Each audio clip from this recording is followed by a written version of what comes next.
Hi, gay is not sin, and Jesus isn't asking the gay person to change and be straight. People, love you. Tell me something. Do you love Jesus? Can you be a witness for Jesus, or do you need to be a teacher all the time? Do you think that you're well enough educated in the Word of God that you can teach on controversial subjects? I don't think so. It takes years, sometimes decades, to find out information on topics that are controversial. The Bible's a big book. We have 2,000 years of Christianity, not counting all the years since Moses, and then you could go on back before the law, all the way on back to Adam and Eve. The Bible is all, about so thick, but it covers a lot of topics. And unless you're really going to get yourself educated personally, or you're going to spend a long time researching and studying people that spent decades learning languages and history, then you shouldn't try to be a teacher. You could be a witness because you have a personal relationship with Jesus. One day you accepted Jesus as your Lord and Savior and asked Him to forgive you of your sins. And you believe that God rose Him on the third day. And from that day forward, Jesus was inside you, and you were walking with Him day by day, 24/7. Now you could tell people about your personal relationship with Jesus. You're a witness. A witness is somebody that saw it. Now teaching is another thing. Now there's nothing wrong with quoting verses and everything, and maybe even doing your best to talk about the various verses. The Bible is really great for many things. History lesson, you can go back to see how it was, and so forth. But you can't be a teacher on a book that was written 2,000 years ago, and it was spoken at the time in a different language. I mean, you got to learn what the customs were, the dialects, the definitions of back when it was spoken, back when it was put into the Bible. You can't just decide, because we live in an English-speaking country, that we could interpret the Bible by our modern definitions. It just doesn't work that way. Words evolve. Even Hebrew and Greek evolves into many ways that when people listen to the ancient Greek of the time of Jesus, they would have maybe difficulty in understanding a lot of stuff. Fortunately, we have a great number of scholars that do spend their lifetime in these ancient languages and can write about it. And you got not just one, not just 10, but you got thousands of them. So you can do your research and come up with pretty much what a word means. And you don't have to guess.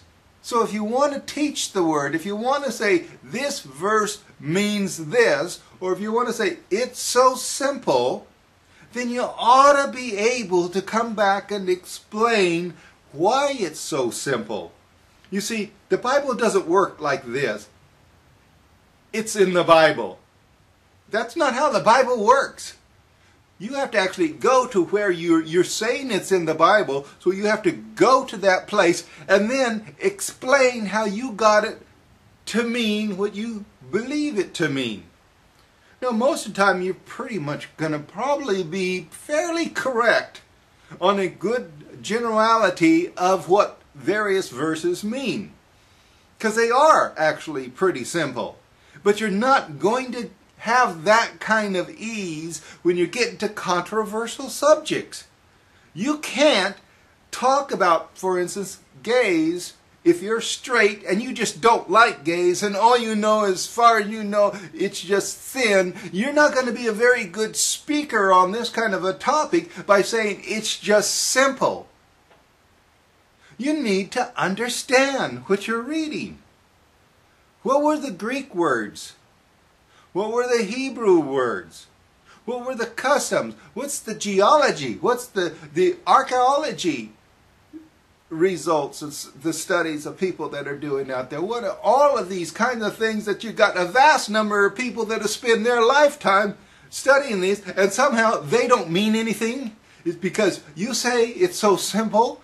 I would really like those of you that think you're teachers, that you could go around and say, this is what the Bible says, to then explain how you know this is what the Bible says.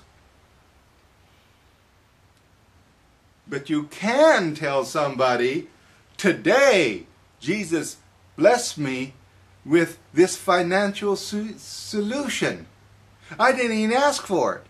Now, yesterday I asked specifically for a certain kind of flavored ice cream, and Jesus gave it to me. You know, that might sound pretty simple and everything, but this is a witness. You could witness everything's important to Jesus and everything's important to you because it's you and Jesus.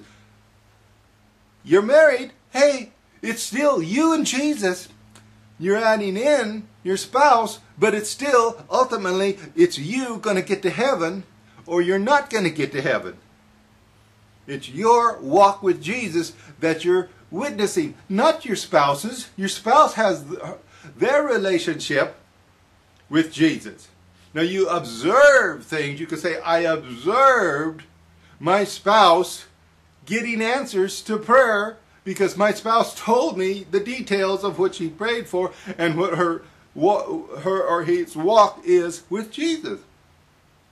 You could be a witness to the things you see, but you can't be a teacher, people, unless you study.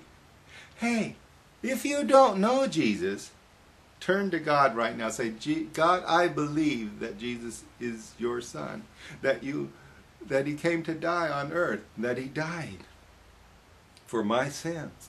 Forgive me of my sins and come into my life. A simple prayer gets you saved.